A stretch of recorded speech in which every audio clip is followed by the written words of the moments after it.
Play to Heal m'a permis de continuer à jouer malgré mon handicap. Ça m'offre l'accès à un loisir et une alternative aux séances de rééducation. Play to Heal, c'est un projet étudiant qui est porté par les Sylves et Microsoft et qui implique une équipe de 9 élèves en 4e année. Une moitié spécialisée en informatique et une autre moitié spécialisée en santé.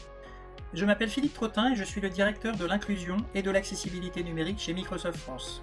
Microsoft soutient les nombreuses innovations techniques au service des personnes en situation de handicap.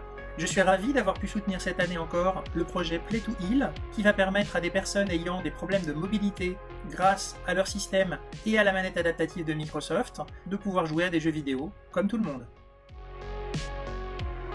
Aujourd'hui, être handicapé moteur ou en rééducation, ça te limite beaucoup dans tes loisirs. Et nous, avec Play to Heal, on a justement voulu aider ces personnes, donc à la fois en étendant le champ des loisirs qui leur sont accessibles, comme en l'occurrence les jeux vidéo, et en même temps proposer aux personnes en rééducation une alternative ludique aux mouvements qui leur sont demandés.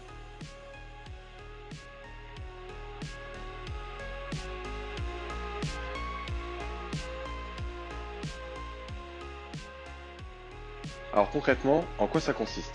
On commence par placer les électrodes sur un muscle et lui associer un bouton sur la manette. Lors de sa contraction, un signal électrique est capturé et envoyé au MyAware. Le signal est ensuite récupéré et filtré par notre microcontrôleur avant d'être comparé à un seuil dynamique de contraction propre à chaque utilisateur. Quand une contraction est validée par notre microcontrôleur, celui-ci renvoie une impulsion électrique à la manette adaptative équivalente à une pression sur le bouton sélectionné. Le premier point fort de notre projet, c'est sa dimension open source. Ça permet à n'importe qui de le répliquer, de l'améliorer et de le personnaliser à volonté. D'ailleurs, tous les documents, que ce soit le code, les documents ou les modélisations, sont disponibles librement sur le GitHub. Notre second point fort, c'est le coût du projet. On avait comme objectif de créer quelque chose de beaucoup moins cher que ce qui existe déjà sur le marché, et on y est parvenu, avec un prix d'environ 50 € à partir d'un muscle, et de 30 € supplémentaires pour chaque muscle. Le dernier point fort de notre projet, c'est son autonomie.